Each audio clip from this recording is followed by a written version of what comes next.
तो आज की वीडियो में हम कैमरा कंपैरिजन कर रहे हैं मोटो H50 Pro versus Vivo V30 Pro। अब मोटो H50 Pro 30,000 का आता है और Vivo वाला फ़ोन 40,000 का है। बट ऐसे काफ़ी लोगों का कमेंट में क्वेश्चन था कि दोनों का कंपैरिजन किया जाए और क्या Vivo V30 Pro में एक्स्ट्रा 10,000 डालने चाहिए कैमरा के। Let's find out. तो पहले नंबर ऑफ कैमरास की बात करते हैं। अब Vivo में इंटरेस्टिंगली बैक साइड में जो आपको 3 कैमरा मिलते हैं, तीनों 50 मेगापिक्सल के हैं। Primary camera, ultra wide angle और 2x टेलीफोटो ऑप्टिकल जूम। और अगर मैं मोटो H50 Pro की बात करूं तो यहाँ भी आपको 3 कैमराज मिलते हैं, बट 50 मेगापिक्सल का प्राइमरी कैमरा है, 13 मेगापिक्सल का अल्ट्रा वाइड और 10 मेगापिक्सल का 3x ऑप्टिकल जूम। अब प्रैक्टिकली ये सारे कैमराज आपस में कैसे कंपेयर करते हैं, सैंपल देखते हैं। सबसे पहले फोटोज़ का। अब यहाँ पे प्राइमरी कैमरा को जब हमने यूज़ करके फ़ोटोज़ लिए साइड बाय साइड, कुछ डिफरेंसेस मुझे दिखे एंड ऑल ओवर मुझे मोटो का स्लाइटली बेटर आउटपुट लगा।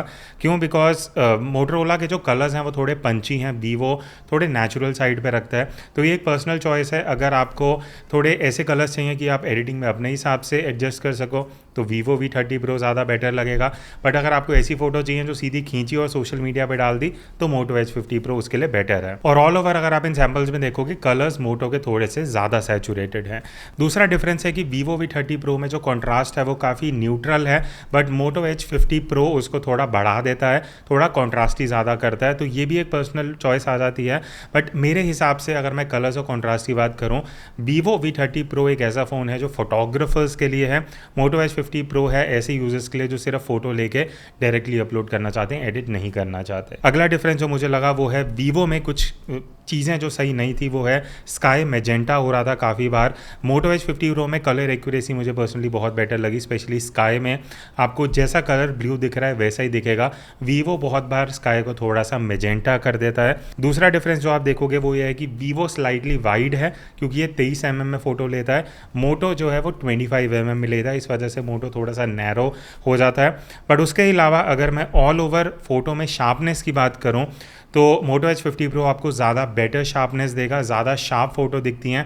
Vivo का जो आउटपुट है वो अगेन वैसा ही है कि स्लाइट शार्पनेस होगी, बट आप एडिटिंग में अपने हिसाब से एडजस्ट कर सकते हो। उसके बाद अगली चीज़ जो मेन एक डिफरेंस आ जाता है वो है एपर्चर वैल्यू का, क्योंकि मोटो H50 Pro में आपको 1.4 मिलता है। तो अगर आप काफ़ी क्लोजअप फोटोज़ भी लोगे ना, मोटो H50 Pro में आपको बैकग्राउंड ब्लर नेचुरली ज़्यादा देखने को मिलेगा एज़ कम्पेयर टू Vivo, तो वो मोटो में आपको एक बेनिफिट मिल जाता है। नेक्स्ट चीज़ जो मुझे डिफरेंस लगी वो है highlight control. Vivo slightly better कर लेता है, जहां धूप में अगर आप बहुत शूट करते हो, जहां ब्राइट पार्ट ज़्यादा हैं, शैडोज़ भी हैं, तो Vivo उसको बढ़िया मेंटेन कर लेता है। मोटो कंपेरेटिवली उतना बढ़िया मेंटेन नहीं कर पाता। लास्ट डिफरेंस है कलर कंसिस्टेंसी का, जो मोटो H50 Pro में इंटरेस्टिंगली मुझे बेटर लगा। Vivo के कलर्स ठीक हैं, थोड़े डीसैचुरेटेड से रहते हैं, नेचुरल साइड पे मैं बोलूँगा, डीसैचुरेटेड भी नहीं, बट जो कंसिस्टेंसी है Vivo कई बार ज़्यादा कर देगा, कभी कम कर देगा, बट मोटो उसको मेंटेन करके रखता है। तो ऑल ओवर फोटोज़ के लिए मुझे लगता है प्राइस को जो जस्टिफाई करता है वो है मोटो H50 Pro। बट पहले अल्ट्रा वाइड एंगल कैमरा की भी बात कर लेते हैं। अब अल्ट्रा वाइड में इंटरेस्टिंगली मोटरोला के जो एजेस हैं वो Vivo से ज़्यादा शार्प हैं। अगर आप यहाँ कंपैरिजन भी देखोगे, मोटरोला में कॉन्ट्रास्ट थोड़ा ज़्यादा है, कलर्स थोड़े ज़्यादा हैं। वही जो प्राइमरी कैमरा में एक डिफरेंस था वो यहाँ भी आपको देखने का मिलेगा। और ओवरऑल जो शार्पनेस है सेंटर टू एज, वो कई बार हल्की सी ओवर हो जाती है, बट मोटो H50 Pro में ज़्यादा बेटर शार्पनेस आपको देखने को मिलेगी। ज़्यादा ओवर शार्पनिंग कई बार हो जाती है, बट ऑल ओवर आपको ऐसा आउटपुट मिल जाएगा कि आपको एडिटिंग नहीं करनी पड़ेगी। क्रोमेटिक एब्रेशन एक दिक्कत है मोटो H50 Pro में, जिस वजह से आपको प्राइस का डिफरेंस भी दिखा है। जो Zeiss ऑप्टिक्स है ना, वो यहाँ पे काम आते हैं कि जो क्रोमेटिक एब्रेशन है Vivo उसको बढ़िया से रिमूव कर देता है, बट मोटो में वो आपको देखने को मिलेगा। मतलब पत्तों के जो एजेस में पर्पल मैजेंटा लाइन आती है वो आपको दिखेगी। अदरवाइज डायनामिक रेंज Vivo की स्लाइटली बेटर है क्योंकि इसका ultra wide camera slightly better है ऑप्टिकली भी। बट Vivo में जो मेन दिक्कत इसमें भी है वो है स्काई में मैजेंटा कलर टोन, जो मोटरोला काफ़ी अच्छे से मैनेज करता है और उसको ब्लू में रखता है। तो ऑल ओवर अल्ट्रा वाइड में भी मुझे कहीं ना कहीं मोटो H50 Pro प्राइस को जस्टिफाई करते हुए बेटर लगा। बट मोटरोला में एक दिक्कत है जो मैं बता दूं, यहाँ एक दो फोटोज़ आपको दिखा दूंगा जो कई बार आउट ऑफ फोकस आ रही थी। तो ये एक इशू है जो सॉफ्टवेयर अपडेट से बेटर होता है नहीं होता उसका मुझे आइडिया नहीं है, but it's worth mentioning. Next अब हम चलते हैं जूम में। सबसे पहले 2x जूम की बात करते हैं। Vivo में ऑप्टिकल जूम मिलता है, मोटरोला में डिजिटल जूम प्राइमरी सेंसर को करके जूम किया जाता है। इसका एक डिफरेंस मैं आपको बताता हूँ। सुनने में आपको लगेगा वीवो बेटर है क्योंकि ऑप्टिकल जूम है, बट जो बैकग्राउंड ब्लर है वो मोटो आपको ज़्यादा बेटर देता है। क्यों? बिकॉज वो है 1.4 वाले सेंसर को डिजिटल क्रॉप कर रहा है। बट वो सिर्फ एक डिफरेंस है, उसके अलावा ऑलमोस्ट सेम आउटपुट लगा मुझे। तो वीवो का जो ऑप्टिकल 50 मेगापिक्सल का 2x जूम कैमरा है ना, उसका मुझे कुछ खास डिफरेंस नहीं दिखा फोटोज़ में। डे टाइम में ऑलमोस्ट सिमिलर रिजल्ट आपको दिखेगा। बस एक दिक्कत है मोटो एज में, 2x में जब आप फोटो लोगे फोकस की दिक्कत है। कई फ़ोटोज़ ऐसी हुई जो आउट ऑफ फोकस जा रही थी। तो मोटरोला में ऑल ओवर फ़ोटोज़ में बग्स काफ़ी हैं, जैसे कि आउट ऑफ फोकस होना कभी कभी, वीडियो में भी कुछ है, वो मैं आगे आपको बताऊंगा। फिर उसके बाद मोटो एज 50 प्रो में एक बेनिफिट आपको मिलता है कि 3x ऑप्टिकल जूम है as compare to 2x in Vivo. तो कंपेरिजन तो हम कर नहीं पाए बिकॉज वीवो में 3x का ऑप्शन नहीं है, बट मैं मोटो एज 50 प्रो की आपको कुछ 3x की फ़ोटो दिखा दूंगा जो बहुत बढ़िया डिटेलिंग देता है, शार्पनेस अच्छा है, डायनामिक रेंज बहुत बढ़िया है, एंड स्पेशली जो कलर्स हैं वो काफ़ी सही आते हैं। तो अगर आप जूम करके फ़ोटो लेना पसंद करते हो तो वहाँ भी मोटो एज 50 प्रो का एक स्लाइटली आपको एज मिल जाता है। नेक्स्ट अगर हम बात करें पोर्ट्रेट मोड की, अब यहाँ पे चीज़ें मेरे लिए भी काफ़ी इंटरेस्टिंग थी जब मैंने साइड बाय साइड कंपैरिजन देखा। पहले मुझे लग रहा था वीवो ऑब्वियसली बेटर होगा, बट अगर आप यहाँ फ़ोटोज़ देखोगे वीवो का जो बोके है वो थोड़ा सा आर्टिफिशियल लगता है। बोके की जो क्वालिटी है, बैकग्राउंड में जो सर्कल्स बनते हैं ना, वीवो में कई बार बहुत अजीब से सर्कल्स बनते हैं जो देखने में उतने बढ़िया नहीं लगते, डिस्ट्रैक्टिंग होते हैं। बट मोटो एज 50 प्रो का मुझे पर्सनली ब्लर इफेक्ट ज़्यादा बेटर लगा। आप कमेंट्स में बता सकते हो आपको किसका बेटर आउटपुट लगा all over. Moto Edge 50 pro की एक और चीज़ जो मुझे बेटर लगी वो ये है कि कलर्स थोड़े से बूस्ट होते हैं और स्किन थोड़ी ज़्यादा शार्प है, जो पोर्ट्रेट में नॉर्मली लोगों को चाहिए होता है कि कलर्स वाइब्रेंट आएँ, स्किन में भी शार्पनेस हो, तो वो मोटो एज 50 प्रो में है। वीवो इज़ लाइक कि आप शूट करने के बाद भी आपको थोड़े से कलर एनहांस करने पड़ सकते हैं as per your requirement. But Vivo में कुछ चीज़ें बेटर है, जैसे कि हाईलाइट कंट्रोल बेटर है। उसके बाद आपको जो जाइस फिल्टर मिलते हैं पोर्ट्रेट में वो बहुत ही बढ़िया हैं, काफ़ी अलग अलग आपको प्रीसेट्स मिल जाते हैं, आप देख सकते हो, जो आपके पोर्ट्रेट्स को कहीं ना कहीं एक फ्रेश और डिफरेंट लुक देता है। उसके अलावा स्किन एक्यूरेसी मुझे वीवो में ज़्यादा बेटर लगी।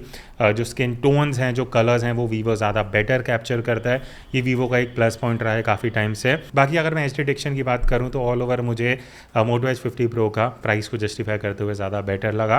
बट जैसे ही आप 2x पे जाते हो वहाँ पे क्या होगा, वीवो के पोर्ट्रेट ज़्यादा बेटर हो जाते हैं बिकॉज एज डिटेक्शन अच्छा है, क्वालिटी ओवरऑल अच्छी है, डिटेलिंग अच्छी है। बट अगर आप 3x में चले जाते हो तो मोटो में आपको ऑप्शन मिलता है 3x ऑप्टिकल जूम का, तो वहाँ पे और ज़्यादा बेटर बैकग्राउंड सेपरेशन मिलता है, कंप्रेशन अच्छा है, as detection Moto Edge 50 pro का इस बार काफ़ी ज़्यादा बेटर है। तो पोर्ट्रेट्स के लिए भी मुझे कहीं ना कहीं मोटो एज 50 प्रो ज़्यादा बेटर ऑप्शन लगा। तो अगर आप भी अपने मोबाइल कैमरा को यूज़ करके कुछ इस तरीके की प्रोफेशनल फोटोज़ लेना चाहते हो, मैं आपको हेल्प कर सकता हूँ बिकॉज मैंने एक मोबाइल फोटोग्राफी कोर्स डिज़ाइन करा है, जो पिछले मैंने 12 सालों में जितना भी सीखा अबाउट फोटोग्राफी वो इस कोर्स में मैंने शेयर किया है। तो इस कोर्स में टोटल 19 वीडियोज़ हैं और ये 4 घंटे का कोर्स है जहाँ आपको कॉम्पोजिशन, लाइटिंग, फ्रेमिंग, टिप्स की कैसे आपको कैमरा की सेटिंग्स यूज करनी है शार्प और क्लियर फोटोज लेने में, और कैसे आप डिफरेंट सिचुएशन में, चाहे वो ट्रैवल फोटोग्राफी हो, पोर्ट्रेट, लो लाइट, लैंडस्केप, हर एक सिचुएशन की जो टिप्स हैं वो मैंने इस कोर्स में शेयर की हैं। और टुवर्ड्स द एंड आपको ये सीखने को मिलेगा कि फोटोज को कैसे एडिट करना है, और जब आप इंस्टाग्राम पे अपलोड करते हो तो एज अ इन्फ्लुएंसर या कंटेंट क्रिएटर आपको क्या क्या चीजें ध्यान रखनी चाहिए। फिर चाहे आप एंड्रॉइड से फोटोज लेते हो या आईफोन से, ये जो कोर्स है ये दोनों यूजर्स के लिए है। और ये जो कोर्स है स्पेशली बिगिनर फोटोग्राफर्स के लिए डिजाइंड है। तो अगर आपको कुछ आइडिया नहीं है कि कैमरा सेटिंग्स कैसे यूज करनी है, फोटोग्राफी क्या होता है, मैं A to Z सारा फंडामेंटल्स और टेक्निकल एस्पेक्ट्स क्लियर करने वाला हूँ। सो जॉइन दिस कोर्स और मेरे साथ इस जर्नी में आओ जहाँ पे मैं आपको फोटोग्राफी के बारे में डिटेल में बताने वाला हूँ कि कैसे आप किसी भी फ़ोन से बढ़िया फोटोज़ ले सकते हो। नेक्स्ट अब मैं चलूँ लो लाइट पे। अब लो लाइट में मुझे वीवो का आउटपुट बेटर लगा, मैं आपको बताता हूँ क्यों। सबसे पहला जो डिफरेंस था वो है कलर्स का और डायनामिक रेंज का, जो यहाँ पे आप देख सकते हो वीवो स्लाइटली बेटर है। हाईलाइट्स, शैडो का डिफरेंस वीवो अच्छे से कैप्चर कर रहा है। कलर्स की जो वाइब्रेंसी है जो उस टाइम पे एक्चुअली दिख रही थी वो भी वीवो में बेटर है। मोटो एज 50 प्रो थोड़ा सा डल कर दे रहा है कलर्स को, और शैडो में भी जो डिटेल्स है वो वीवो काफ़ी अच्छे से निकाल पा रहा है जहाँ पे डार्क एरियाज है। बाकी हमने लो लाइट में कुछ पोर्ट्रेट्स भी लिए थे। अब पोर्ट्रेट्स के जो all over colours, look and feel, exposure control वो वीवो का बेटर है लो लाइट में। और अगर आप 2x में पोर्ट्रेट लेते हो तो भी वीवो का बेटर है। मोटो एज 50 प्रो में 2x में वही दिक्कत है फोकस वाली लो लाइट में भी, तो वो आपको एक चीज़ ध्यान रखनी पड़ेगी। तो फोटोज़ में लास्ट आते हैं सेल्फीज़। यहाँ पे आप साइड बाय साइड कंपैरिजन देख सकते हो। अब वीवो मुझे स्लाइटली बेटर लगा क्योंकि पहली चीज़ थोड़ी वाइड है सेल्फीज़, और ओवरऑल जो कलर्स हैं, जो स्किन टोन है, जो एक्सपोजर बैलेंस है वो वीवो का स्लाइटली बेटर है। बट पोर्ट्रेट मोड जो है वो मोटो एच 50 प्रो का बेटर है मेरे लिए, क्योंकि एज डिटेक्शन अच्छा है। ब्लर की जो क्वालिटी है, जो बोके है, वो मोटो एच 50 का ज़्यादा नेचुरल लगता है। तो ये तो हो गया photos, and I think photo के लिए मेरे लिए क्लियरली जो विनर है 10,000 के प्राइस गैप को भी कंसिडर करते हुए वो मोटो एच 50 प्रो है। बट अभी ये कंपेरिजन ख़त्म नहीं हुआ है, वीडियो की बात करते हैं बिकॉज यहाँ पे चीज़ें इंटरेस्टिंग होती हैं। एंड मैं पहले ही आपको बता देता हूँ, वीडियो के लिए Vivo V30 Pro is a clear winner. उसके रीजंस मैं आपको बताता हूँ। तो अभी मैं ये side by side front camera से वीडियो कंपैरिजन कर रहा हूँ, और कुछ डिफरेंसेस हैं वो मैं पहले बता देता हूँ। बाय द वे अभी ये इंडोर शूट कर रहा हूँ, बाहर से लाइट आ रही है तो एक बार बाहर चलता हूँ। तो सबसे पहला डिफरेंस जो है वो है, आपको एंगल ऑफ व्यू का लग रहा होगा, अभी देखने में ऑलमोस्ट सिमिलर सा है। मोटो हल्का सा वाइड है, बट एक चीज़ बढ़िया है कि इस तरीके से वीवो में भी आप वाइड कर सकते हो। 0.8x वीवो में है, मोटो में बाय डिफ़ॉल्ट इतना ही वाइड एंगल ऑफ व्यू आपको मिलता है। एक बार डायनामिक रेंज देख लेते हैं। पीछे धूप है तो कौन ज़्यादा बेटर डायनामिक रेंज कैप्चर कर पा रहा है। आई थिंक स्लाइटली वाइडर है वीवो बिकॉज ऑफ 0.8x, तो वो एक डिफरेंस है। और दूसरी चीज़ है कि वीवो में 4K 60 FPS का ऑप्शन है, बट मोटो एज में 4K 30 का ही ऑप्शन है। तो वो एक डिफरेंस है स्लाइटली FPS का, बट दोनों में आपको 4K का ऑप्शन मिल जाता है। तो ये है फ्रंट कैमरा की कुछ वीडियो सैंपल। अभी देखने में मुझे कुछ डिफरेंस लग रहा है, आप कमेंट करके बताना कि आपको ऑल ओवर किसका फ्रंट कैमरा वीडियो में बेटर लग रहा है। अब हम दोनों का side by side 4K video comparison कर रहे हैं। सबसे पहला डिफरेंस है, Vivo V30 Pro में आपको 4K 60 FPS मिल जाता है, तो 10,000 का जो डिफरेंस है ये एक यहाँ पे मेन डिफरेंस आ जाता है वीडियो में। मोटो में आप 4K 30 कर सकते हो। तो अगर आपको स्लोमो नहीं चाहिए, ऐसी वीडियो चाहिए, देन इतना फ़र्क नहीं पड़ेगा। लाइटिंग की अगर मैं बात करूँ, अभी बैक लाइट है डायरेक्टली मेरे पीछे, तो दोनों में आपको बैक लाइट का पता लग जाएगा कौन बढ़िया डायनामिक रेंज निकाल रहा है, मुझे कौन अच्छे से प्रॉपरली एक्सपोज कर रहा है। तो ये तो हो गई 4K के सैम्पल्स की, जहाँ मैं बात कर रहा हूँ। अब नॉर्मल थोड़े और सैंपल लेते हैं एंड दोनों को अच्छे से कंपेयर करते हैं। अब गलती यहाँ पे मोटो एच 50 प्रो में है, वो मैं आपको बताता हूँ। सबसे पहली चीज़, हीटिंग इशू बहुत ज़्यादा है जिसकी वजह से फ्रेम स्किप होता है। तो अगर आप एक कंपैरिजन देखोगे वीडियो का 4K में जो हमने शूट करा है, जो मोटो एच 50 प्रो की वीडियो है वो 26 FPS के आसपास हो रही है, और वही वीवो वाली 30 FPS के आसपास है। तो जब हम 30 FPS पे शूट कर रहे हैं, मोटो एच 50 प्रो कम FPS कैप्चर कर रहा है। क्यों? बिकॉज हल्की सी भी धूप में अगर आप शूट करोगे, ये फ्रेम स्किप का इशू देगा, और आपको वीडियो में भी वो देखने को मिलेगा, वीडियो अटक अटक के चलेगी। वीवो में ऐसा कोई दिक्कत नहीं है। दूसरा जो कमी है मोटो एच 50 प्रो में, वो शायद एक बग है, जो भी चीज़ है स्टेबलाइजेशन का, जो मैंने इसके रिव्यू में भी बोला था कि जब आप 4K में वीडियो शूट कर रहे हो, स्टेबलाइजेशन ऑन भी जब आप कर रहे हो, ये वीडियो स्टेबलाइज नहीं करता है। बहुत अजीब सी वीडियो दिखती है हिलती हुई। अगर आप हल्का सा भी मूवमेंट कर रहे हो, वीडियो बहुत शेक होगी। बट Vivo V30 Pro का स्टेबलाइजेशन 4K में काफ़ी बढ़िया है। बाकी अगर ये बग्स को साइड में रखें तो क्वालिटी की मैं अगर बात करूं तो भी मोटो एच 50 प्रो का कॉन्ट्रास्ट थोड़ा हाई साइड पे है। डायनामिक रेंज मुझे उतनी बढ़िया नहीं लगी। तो वीडियो अगर आप 4K में शूट करने वाले हो, Vivo V30 Pro आपको बेटर आउटपुट देगा। फिर अगर मैं अल्ट्रा वाइड एंगल की बात करूं तो दोनों में ही आपको 4K मिलता है। 30,000 में 4K अल्ट्रा वाइड मिल रहा है मोटो में, this is a plus point. Result अगर आप देखोगे, यहाँ पे भी क्लियरली Vivo बेटर है। मोटो एच 50 प्रो बहुत ही ज़्यादा सॉफ्ट वीडियो, ऐसा लगता है आउट ऑफ फोकस है। बहुत मेजर इशू है वीडियो में स्पेसिफिकली इस फ़ोन में, जिस वजह से आपकी वीडियो आउट ऑफ फोकस दिखेगी। स्टेबलाइजेशन का भी इशू है, अल्ट्रा वाइड में आप देखना वीडियो हिलती हुई दिखेगी आपको। फ्रेम ड्रॉप यहाँ पे भी हो रहे हैं, 26 FPS के आसपास ये कैप्चर कर रहा है जब हम 30 FPS में शूट कर रहे थे। तो अल्ट्रा वाइड में भी मोटो एच 50 प्रो में बहुत मेजर बग्स हैं। बाकी 2x में भी वीडियो हमने शूट करी थी, तो Vivo ऑब्वियसली बेटर है क्योंकि आपको ऑप्टिकल क्वालिटी मिलती है। तो वीडियो में आपको देखने को मिलेगा जो इसका एक्चुअल बेनिफिट है 2x ऑप्टिकल जूम का, जो आप Vivo में क्लियरली बेटर डिटेल्स देख सकते हो। बट मोटो एच 50 प्रो में आपको 3x का ऑप्शन मिलता है, जो यहाँ पे आप वीडियो सैंपल देखोगे काफ़ी स्टेबल है, काफ़ी बढ़िया क्वालिटी है। तो अगर आपको अगेन जूम ज़्यादा चाहिए तो मोटो एच 50 प्रो में आपको वो मिल जाता है। लास्ट अगर मैं लो लाइट परफॉर्मेंस की बात करूं, वीडियो में मोटो एच 50 प्रो मुझे ज़्यादा बेटर लगा, justifying the 30K price bracket. क्यों? बिकॉज मोटरोला में ज़्यादा बेटर कलर्स आते हैं वीडियो में। Overall look and feel, dynamic range, highlight control सब स्लाइटली बेटर है। बस एक दिक्कत है, वो है स्टेबलाइजेशन की, जो आप यहाँ देख सकते हो। अगर वो सही हो जाती है तो मोटो एच 50 प्रो में कोई दिक्कत नहीं है। Vivo भी सही है, बट कंपेरेटिवली मुझे उतना बढ़िया नहीं लगा।